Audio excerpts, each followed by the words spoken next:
Welcome to the Big Screen Symposium podcast. The Big Screen Symposium was held in Auckland at the Victory Events Centre on the 5th and 6th of April 2024. Historically speaking, there has been a lack of representation and access for those who are deaf, disabled and neurodivergent within the screen industry. Chelsea Bridges, Jared Flitcroft and Felicity Hamill have a mission to improve industry standards by using their skills as access coordinators. This new role helps improve every stage of production to ensure best practices implemented in front of and behind the camera. This session was moderated by Corlett and Tayla Hancock from the New Zealand Film Commission. Kia ora. Morena, everyone. So my name is Tayla. I'm just going to start off by giving a visual description of myself. So I am a white woman. I have long, dark hair.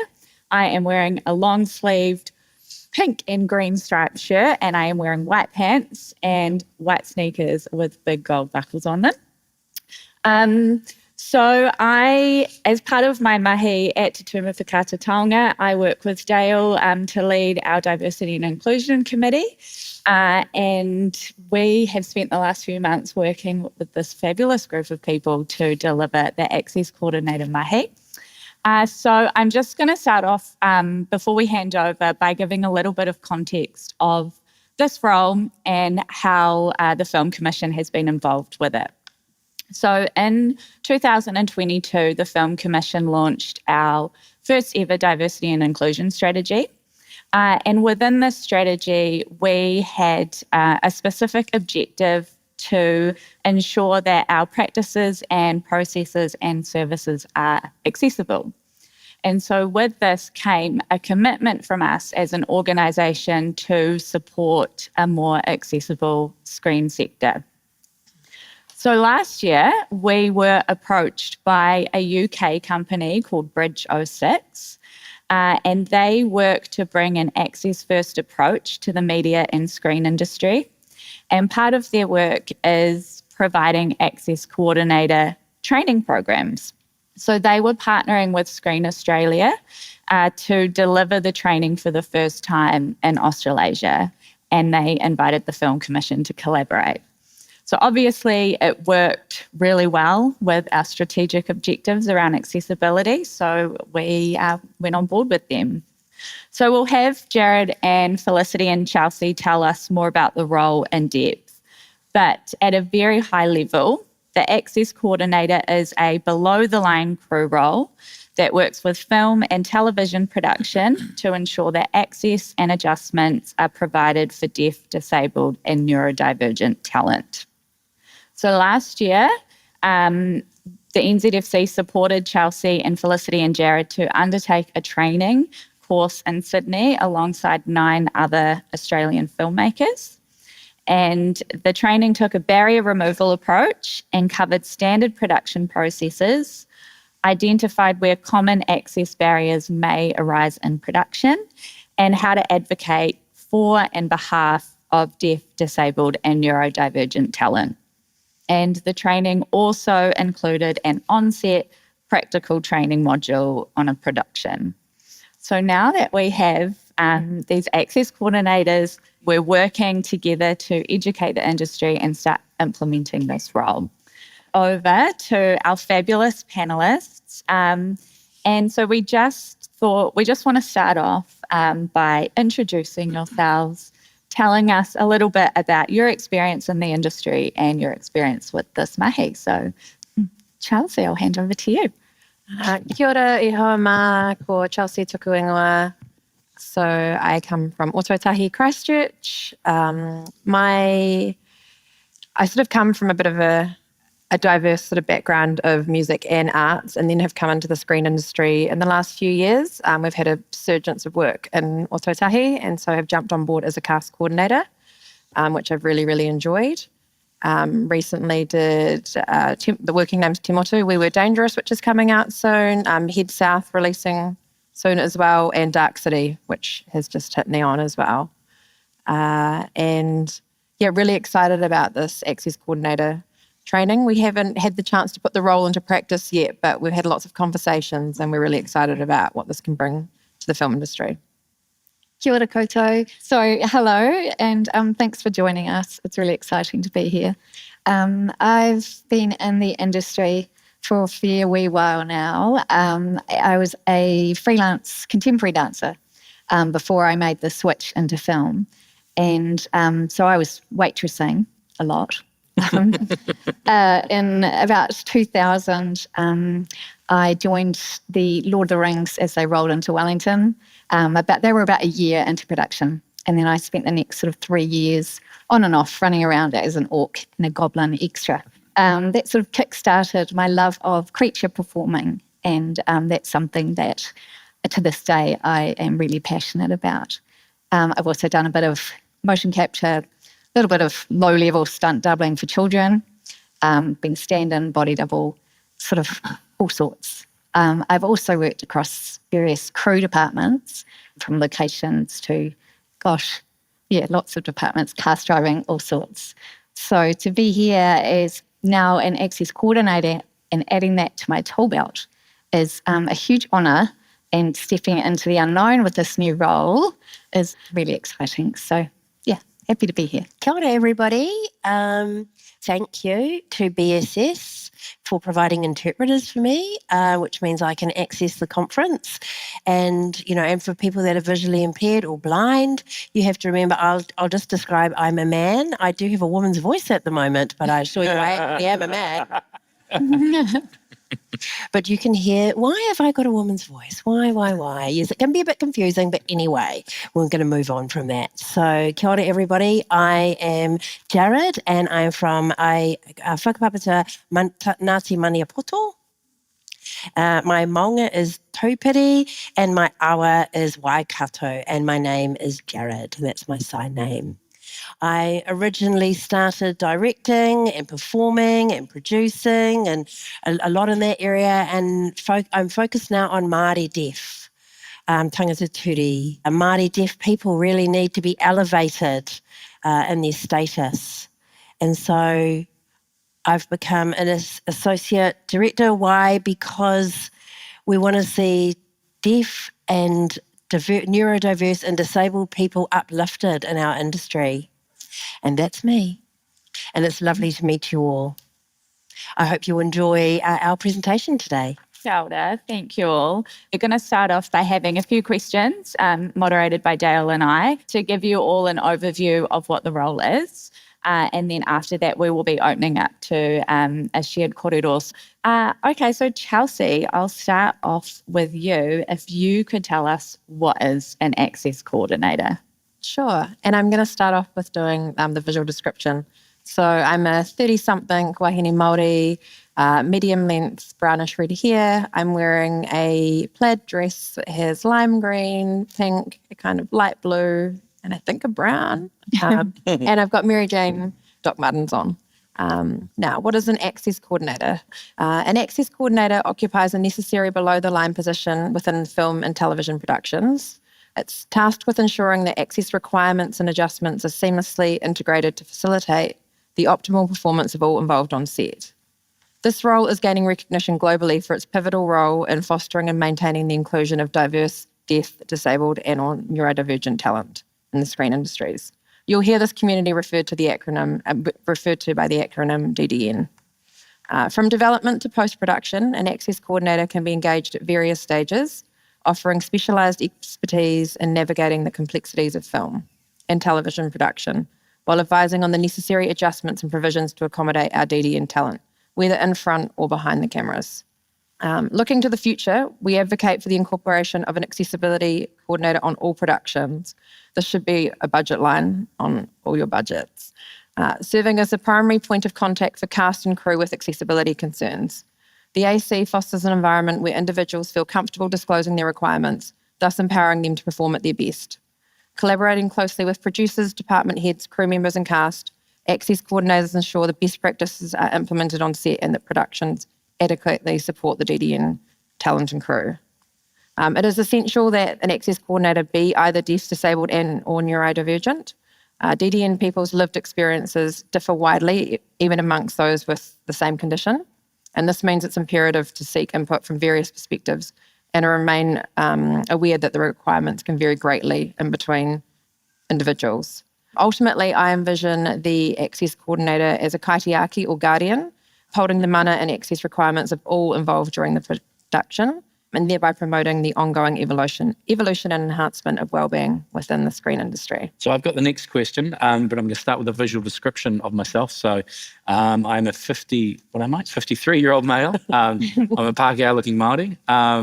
I have grey hair that I like to think is blonde, and I am wearing a black checked shirt, dark jeans, and some Chuck Taylors because I like to look young.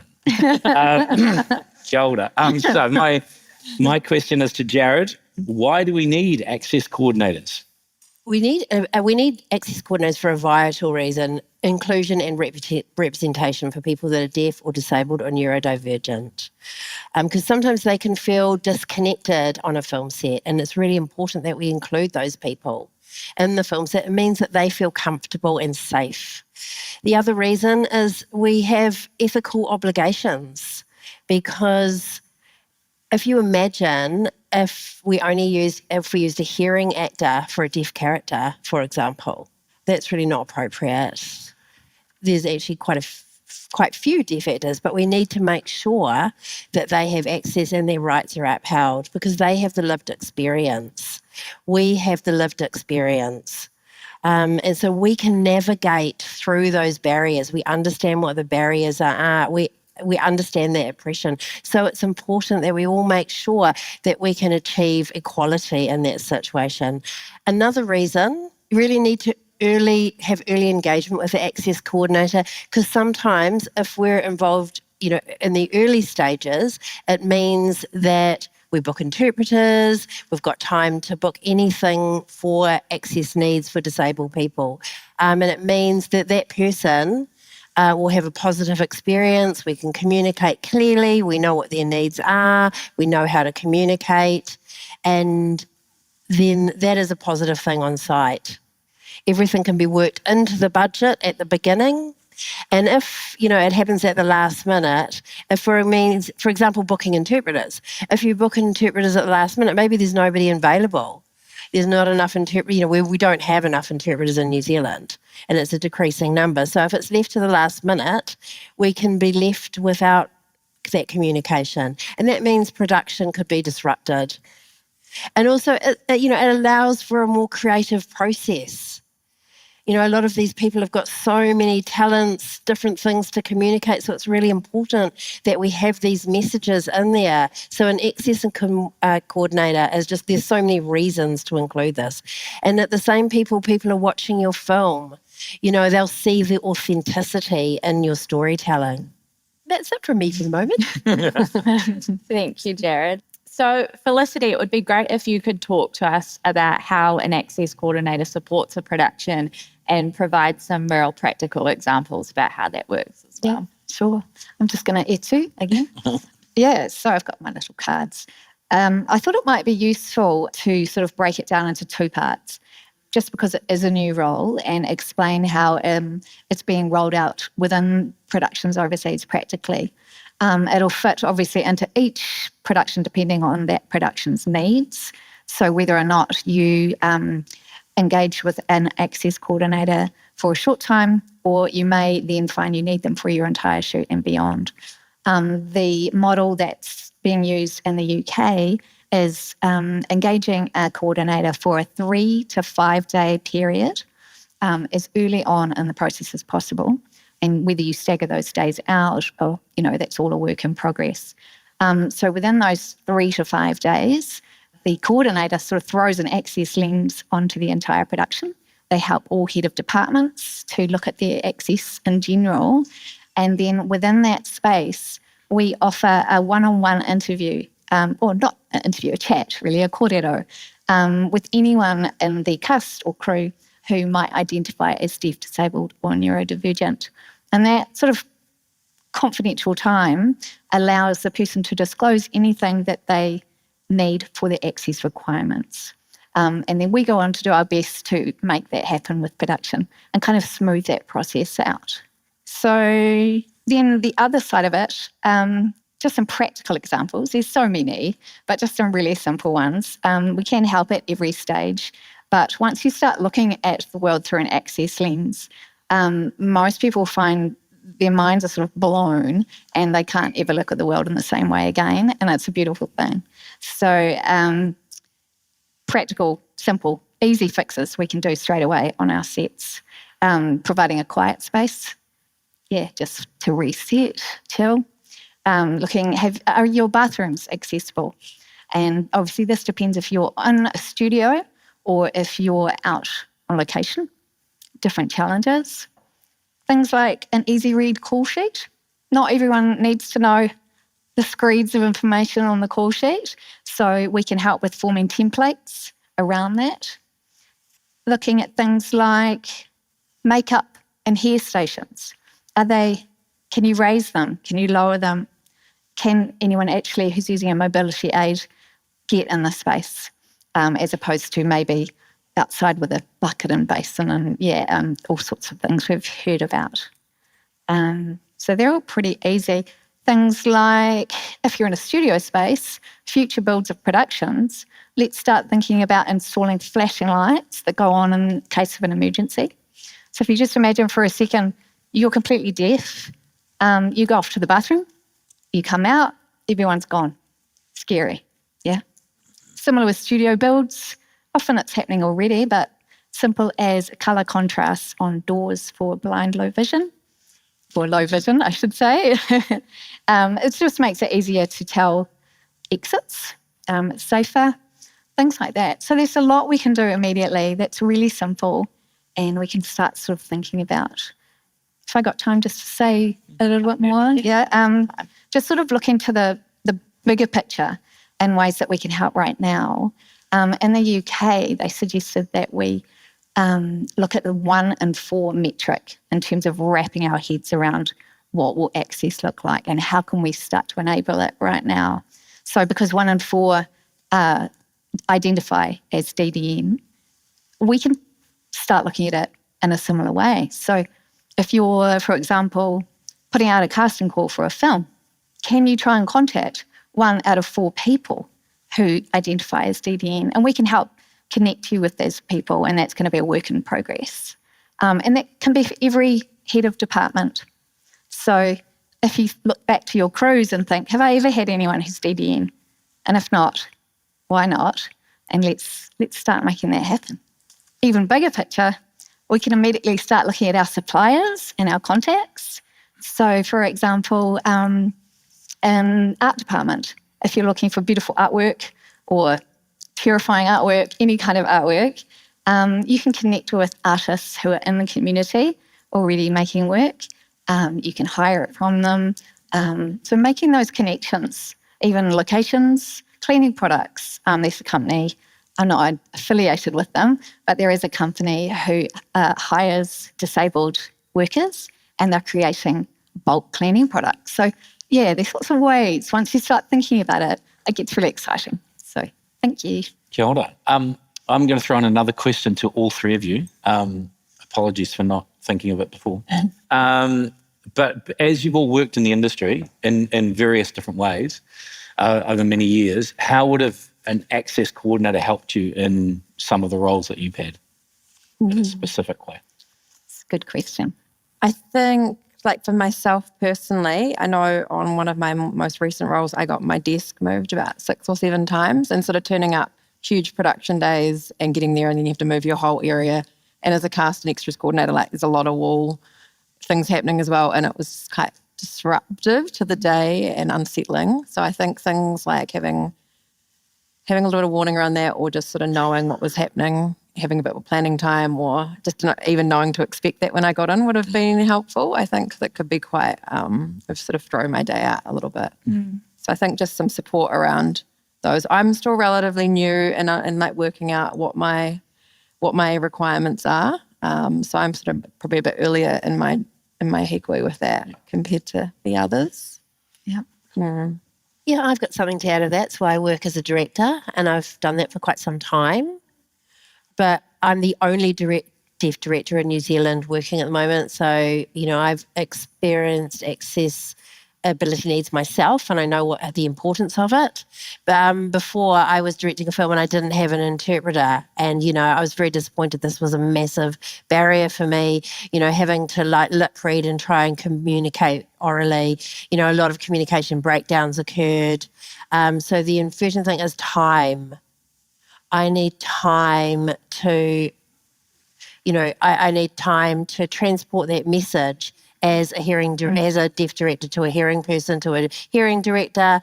And, so I was having to tell another person. And I felt that kind of didn't really respect my mana.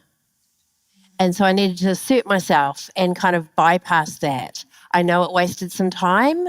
I know that time is money.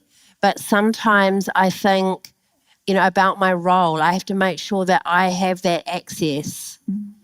So when the New Zealand Film Commission said they had this new role as an access coordinator, I thought that was just a beautiful opportunity, because it means for me, I can create better access and remove some of the barriers that I've had to navigate that have held me up. And I can open that door for other people to go through, and things that people have never thought about before. So that's why I feel it's really important that we treat everybody equally and we provide the same opportunities for everyone. And so, if I think about a few years ago, that didn't always happen.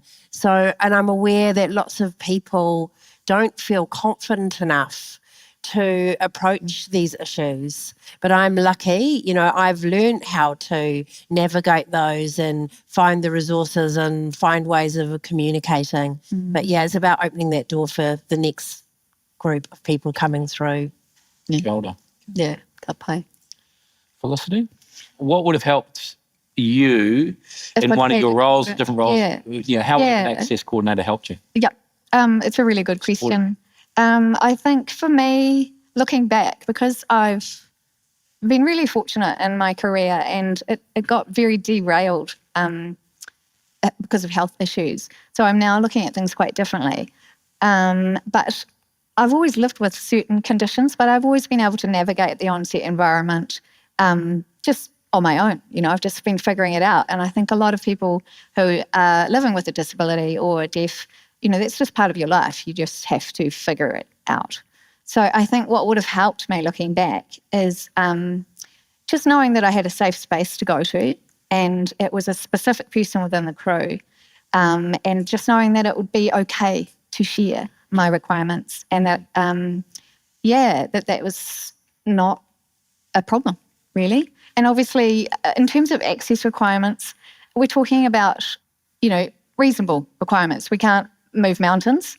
There's certain things we won't be able to create access around, but we're going to do our best. So, I think just having that safe space and having that person between yourself and production who takes your requirements, so you're not seen as a hassle, you're not seen as a problem, and you're just a part of the crew and cast, and you can just get on with your mahi like everyone else. So, I think that's how it would have helped me. Kia ora. And just to pick up on that, because as you can hear from those three examples, they're quite different. And as Felicity said, you're not moving mountains every time. Like some of them, like what Chelsea was talking to, is not a massive adjustment or thing to do. It's just when because of the structure of having these meetings and knowing your crew and knowing what their requirements are, it could be as simple as the night before the desk gets moved, there's a conversation. So it's not a surprise the next day.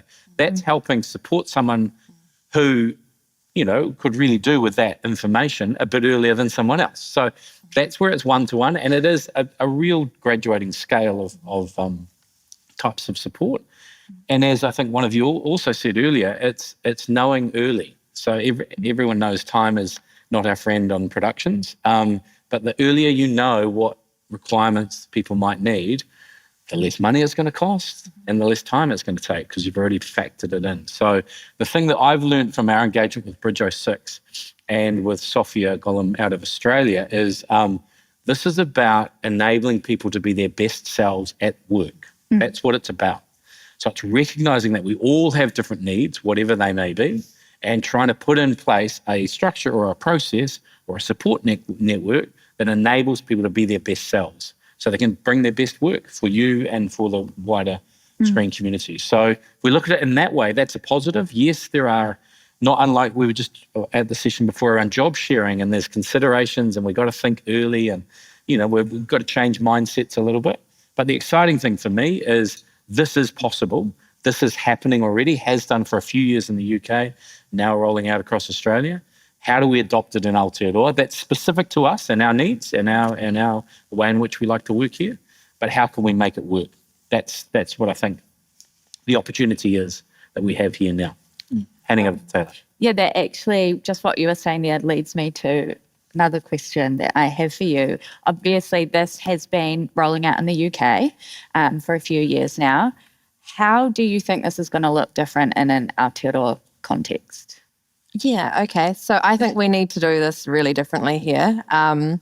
Obviously, both the UK and Australia aren't really known for the way that they look after their Indigenous people. And I think that we really want to apply a Te Ao Māori lens to the way that we introduce this. I think that's where it should be based in. And from there, I think that manaaki, all of that goes, the upholding of mana, it all just makes sense. And so if we can keep it grounded in that, and that's where we start from, that's my feelings on it. Yeah, I agree. Yeah, I think we both agree. Yeah, I mean, we have a really special home and the way that we do things. And I think that's certainly, having worked on productions overseas, we do things a little differently, and also we do things similarly, whatever the word is. So I think there are definitely things to be learned from other countries, but I agree. We're pretty special, so we've got it taking care of each other in many regards, not so good in others. So it's a good opportunity to get better. Yep, I agree. I think as well here we have so many talented people, and especially in these industries with that number 8 way of thinking. So I think there's lots of possibilities of solutions we can come up with as innovation. As a whole, in a whole kind of industry collectively, and that's why we want this to be like a collaborative conversation. I agree, and there's so much potential. Like, sorry, it's really weird. I have to stand up, otherwise I just can't see everyone. That's such a good point, because we talked about this in our training and how potentially this does open up the opportunity for innovation. It's already slowly happening. People are building more accessible trailers, more accessible toilets. So around that practical accessibility, there's a niche market, and New Zealand could be a world leader in building those. Who knows? Kia ora. Well, in the spirit of collaboration, let's open this up to everyone in the room. So we have a few prompts to help start this kōrero. And we are going to put together kind of the conversations from today, and we would like to create a shared resource that we can share with everyone. So we are capturing this conversation in full. And if we don't get through all the questions or all the comments, we are going to go away after this and answer them and put that online on our website for everyone to see. So any specific questions that you might have about the role, but we also invite anyone in the room to share their own experiences of accessibility in the screen sector, and we really invite people from the DDN community to share those experiences and prioritise those voices in the room. And also it would be really cool to get an idea of what your vision is for this role. Kia ora. I'm Pam. I'm a producer. Kia ora. And I find this great to hear more about accessibility and learning more about it to bring it into the sector. Thank you. Something that's been pushed recently for producers and as part of a tick list for rebate is sustainability. And I'm wondering how you feel this sits in a similar space and something that as an ongoing, you say 3 to 5 days to set up. Well, often I'm in an agile situation where I've got 6 weeks and I'm literally hitting the ground running. And I've been in a situation where I had someone disabled who was coming into the crew and I had no idea what to do. Now we have you guys, which is great. Yay. But so bringing that in, but also having it through the whole production without, I'm just wondering how you feel that fits. Because I know every situation is different too. Yeah. Should I go? Yeah. Oh, thank you. It's a really good question. And I think that's something that as a sector, we're going to work out together.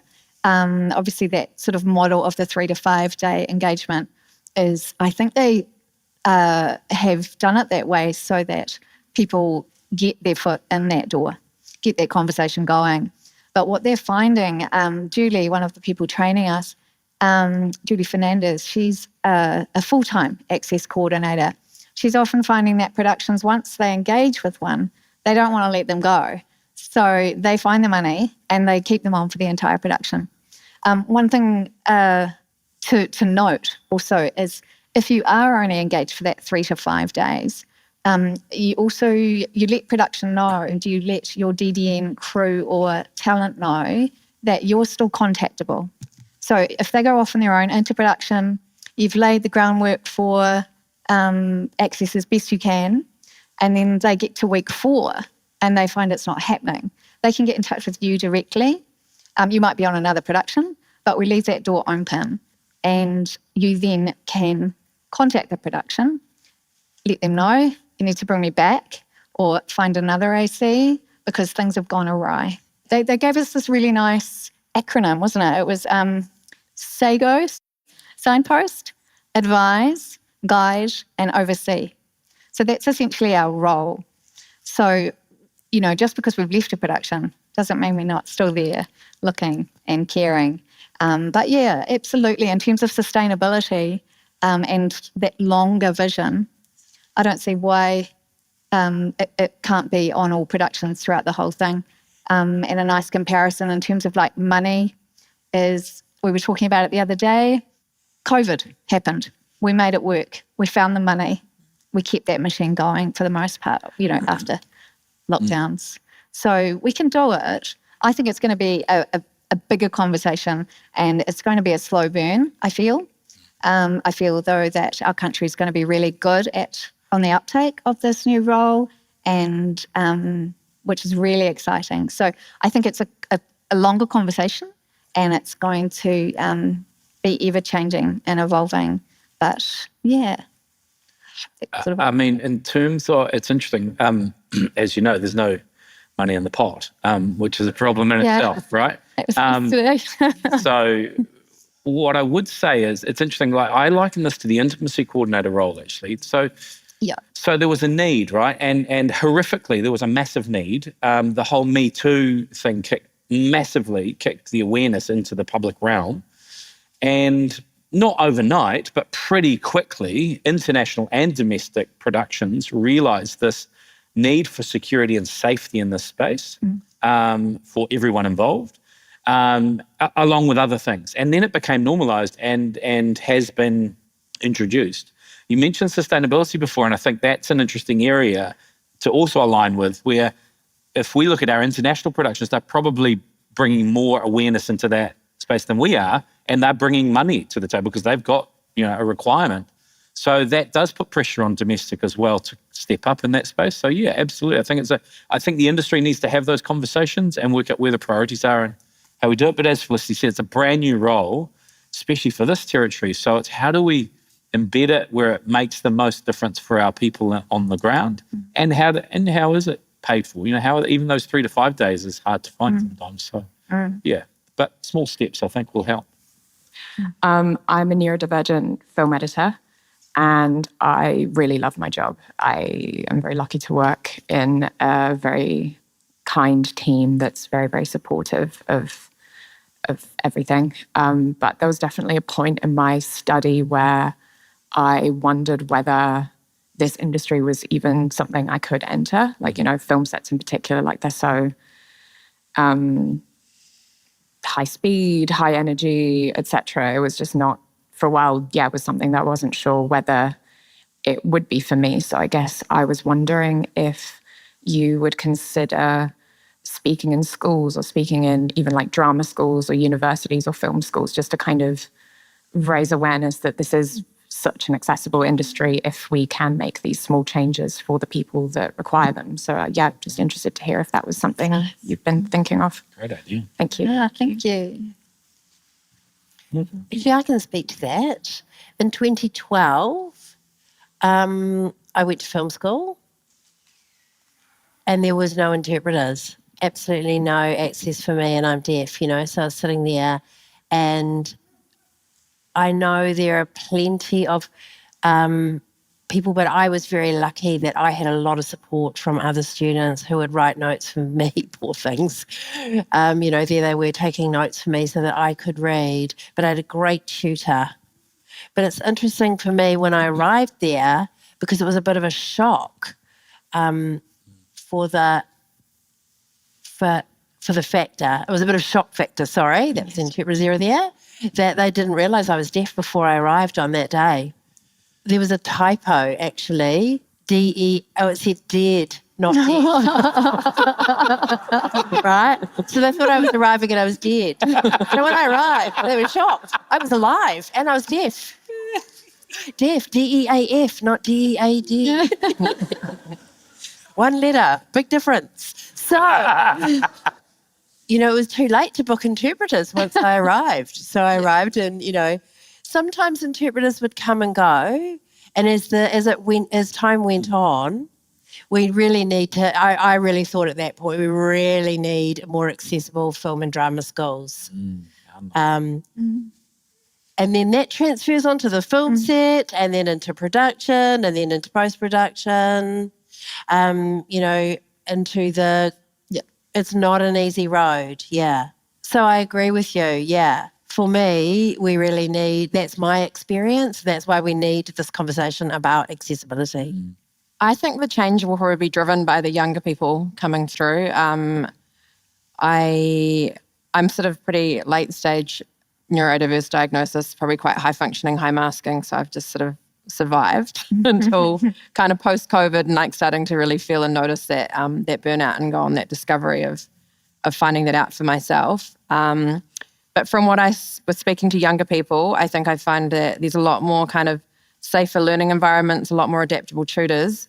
And I think that that's where the push for this change will come from, because the younger people are coming up and there'll be an expectation that our industries do adapt and evolve. And so I think that's when it's really going to come through. But I think going and speaking to those spaces, absolutely, that's a great idea. And as the role maybe develops a little bit more and we can actually see it in practice, I think I'd want to see it working a little bit more before going and pitching it. But it's interesting. I think you'd find, and I mean, this is an assumption, but from the people that I've worked with, I think there's a lot of neurodiverse people working in film. Like there's the dopamine you need to survive in the industry is, I think we've definitely probably got the 1 in 4, if not more. Just to talk about what we were saying before, I think that there is a process of normalization for this sort of stuff, because it wasn't that long ago when like health and safety or even stunt coordination was not expected, even if you were doing a fight scene or something. And now we have like cultural safety coordinators, we have intimacy coordinators, and those are becoming normalized. So this is just another step along the way, I think. And then we can probably learn some things from how health and safety got normalized, that now you're not considered a professional organization if you don't have an H&S person. And so hopefully this just sometime from now just becomes a normal thing that's expected. Tautoko. Thank you. I just want to talk about accessibility and captioning more at the post-production side, like the delivery of accessible content. We have in post, we increasingly are making more and more versions of things in content and putting it out there.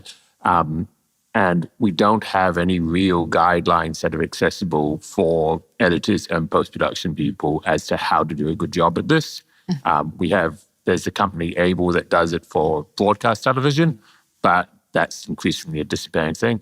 And also we've got increasingly powerful tools that allow us to do a better job without the costs that were traditionally incurred via ABLE or something else in terms of having to do transcripts. But we really need guidelines for people in post-production so we can do this job well. I know there's a willingness often, but we don't have good guidelines. And the ones which are for the UK are really limited to a very BBC-specific standard. And I think we don't have good guidelines for Te Reo Māori captioning, and I think we need both. And so I think in this arena, I know this isn't the accessibility coordinator role specifically, but in these ongoing discussions, I think this is something that we need to get out there to the post-production community, because this is the most obvious entry point where everyone knows this is an issue anyway. Yeah. Right. No, thank you. That's really helpful. I'd actually like to respond to that. I absolutely agree with you, because captioning, we've kind of learnt to caption through trial and error. And sometimes, we've got really big, long captions and sometimes really short, and that can be really visually difficult to navigate.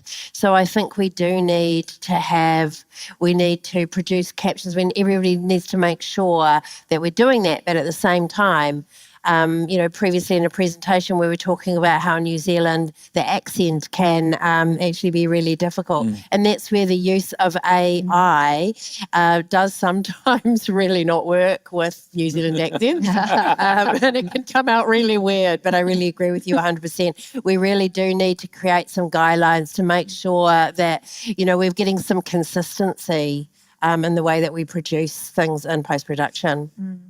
And just to pick up on that, one of the things, obviously this role at the moment, as it's been rolled out around the world, has been crew and talent-based. So it's been about the people making the stuff right across the board, pre-production all the way through production and post. But there was discussions with the trainers around the role of these kind of roles in development of content, and also the delivery of content to more diverse audiences and making them more accessible. So there's an other aspect to this that can be developed over time that influences that. So yeah, it's great. Thank you. Yeah, I just want to compel to respond to this young person here. I have been an editor for about 40 years now, and recently had a ADHD diagnosis, and brought about by my stepchild going through mental health issues and finding the diagnosis that he was being given were incredibly similar to my own. And suddenly my whole path through the industry made sense. My difficulties made sense. The fact that I wanted to be a filmmaker, but ended up in the edit room where it was quiet, dark, controlled, made sense. Kind of sad that often at the end of a production, when it was high stress, I couldn't cope. I thought I was a failure. All of these things. So it's fantastic that we're now able to get a lot more through Instagram and TikTok, I have to say. What an incredible resource. So that I can now say, listen, I'm going to need help in that last week. I can't cope in stressful situations. I will need extra technical help because that's, blah, blah, blah. I can do that because I've got 40 years of experience. People who are coming in don't necessarily have that cachet. So, it's a great, awesome conversation and and I have recently gone back out to make films, be on, because that's what I wanted to do. And an understanding of what I can and can't do. It's not really a question, it's just a sharing of experience, but it's exciting but that's what my point was, the ableism. We're terrified of putting that tick on that box. If I put that tick, am I going to be a problem? And that's, I think, what we all kind of secretly fear. I absolutely agree with you, and I appreciate you sharing, because that's something, I think as someone who's sort of done the high functioning, high masking, it's like, this whole vulnerability process of going through this, and I'm really still in that heatwave of determining what I actually need, what that looks like, because once you get that diagnosis, everything kind of shifts as well. You probably experienced yourself. And I think the big thing around this is the vulnerability of us all having open conversations, because it is 1 in 4 people. So, Everyone's got something. it's a lot more than we think. And the more normalizing that we do this, and, TikTok and Instagram, amazing educational pieces of information there. And I think it's just where society is evolving to now. We are having those conversations and just working out how to work smarter for ourselves as well, and not put ourselves through so much like internal angst just to survive in this world. Yeah. I think I was just going to say this conversation relates to a question that's come through the app, which says that crews can be very hierarchical and often have strict traditional working models within departments. How, as access coordinators, do you protect the mana of young junior crew members with less obvious disabilities who don't want their disabilities to be the focus of their mahi? Can I speak to this? I think that's where the one-on-one, the offer of a one-on-one chat is really useful, because you can break down what you need, or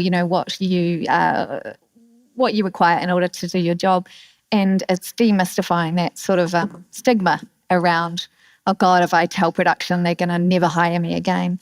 And one step at a time. This is new. It's going to take time.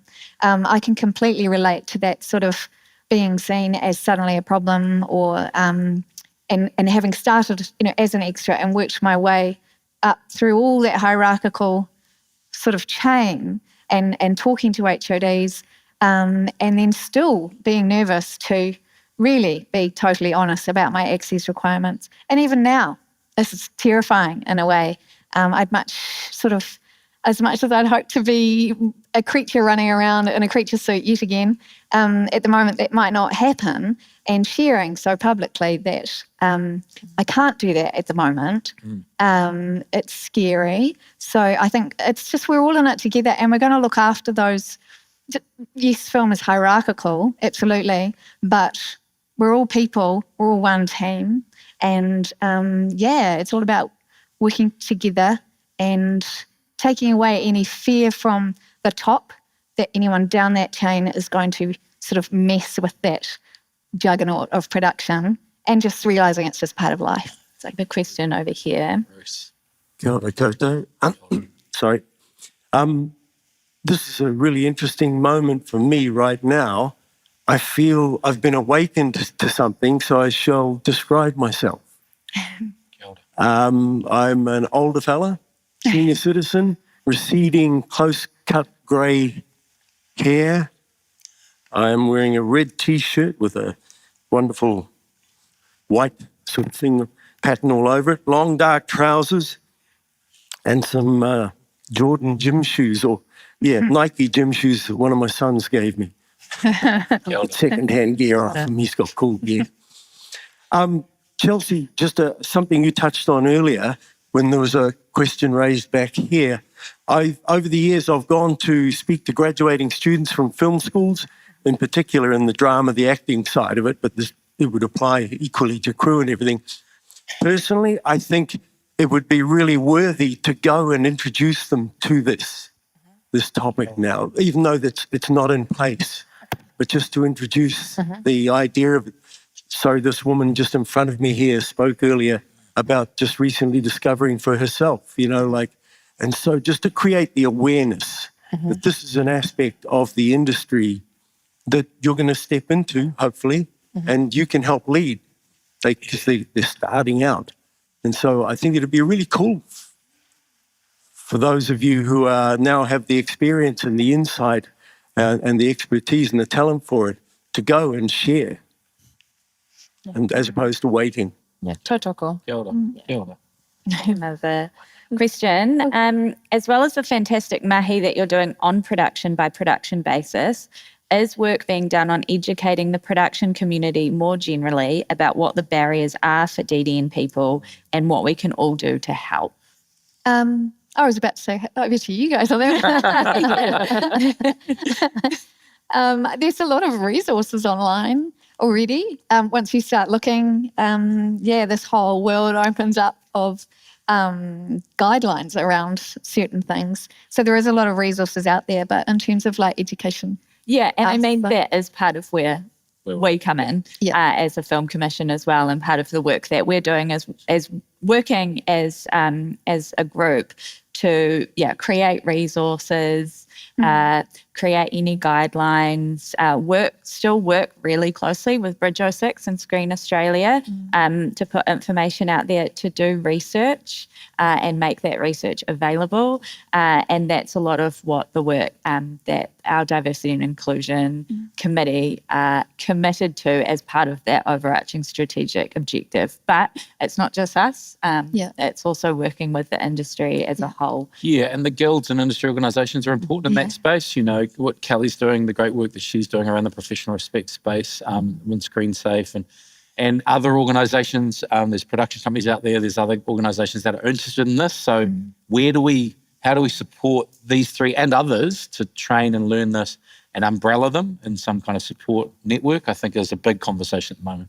And I think these resources will be ever evolving and adapting as more and more research and education comes. It's not it's not a stagnant kind of, it's going to keep evolving. Yeah. Hi. Sorry, I just really wanted a very simplified example of what exactly the accessibility coordinator would do. You know, so obviously if you're bringing someone on set who needs these accessibility things, perhaps if the deaf person needs an interpreter or a disabled person who needs sort of access to all these sorts of things. What about the cultural side of things as well? Because if you're working, we work with the deaf community quite a bit, so we understand that there's a whole cultural aspect to that as well. Is that something that the accessibility coordinator would also navigate? These are separate people that need to be brought in. Obviously, an interpreter would be a hearing person. A cultural coordinator would be someone who is deaf. So do you facilitate bringing all those different people on set, or is that part of the training? Or, it's just curious to know. Yeah, thank you. Well, I'll respond to that. So, of course, you know, talking about, of course, as a deaf person myself, of course, would have an interpreter person. But at the same time, the director might be working with, you know, for example, working with a deaf actor. You know, we'd have, you know, a sign language interpreter. Of course, we need another person. And then we need a deaf consultant as well. Like, for example, in America, I think it really depends on the project, really, that there'd be a bit dependent on that and the budget. So for me personally, I'm fairly lucky. I'm deaf and I can communicate with deaf actors and sign language directly. So if we had a hearing person, an accessibility coordinator, we'd need to make sure that we could communicate. So pre-production, I'll tell you one story briefly. We had one person who was a deaf person who didn't understand English at all. They had very low-level English. So, of course, I actually translated the entire script to them into sign language and made sure they actually understood what the script meant. And then, you know, the director didn't understand that, but I knew because, of course, we're very visual in the way that we communicate. So that was the best way for us to communicate. And then communicating with the interpreter, you know, they went on and they got the job. So it's really about that pre-production, making sure that you've, you know, evaluated what the access needs are, making sure that everybody understands the situation and what's going on. And, you know, and if that happens, then it's fantastic. And that's what's really important to start early so that, you know, it makes the job easy and more efficient. But if you start late, that's when you have those delays and things can really get held up. So, yeah. Thank you, Matt. Thank you for that question as well. So just to wrap up, thank you. I just want to say a huge thank you to Jared, Felicity and Chelsea for being here today and for leading this mahi for us. Really want to acknowledge them. Thank you. And I also just want to reiterate, it isn't up to those three people. It's up to us as an industry to really embrace this role, embrace what this kaupapa stands for and lead in the way we implement it across Aotearoa. So that's the challenge, that's the word out to you all. How can you be more inclusive and actually use accessibility coordinators or the concept of this in your own mahi. So there you go. That's a challenge. Over to you. Sorry for being... Just one more thing. I think it's almost cut off the bottom. But if you'd like to contact Chelsea, Jared or Felicity, or if you've got any more questions, please get in touch with us with the diversity and inclusion email address, or come talk to any of us today. As we said, we are going to be continuing to share resources, and we will do a summary of the session that we are going to share, answer any of the questions that weren't answered. And once again, a huge thank you. Thank you very much. Thank you.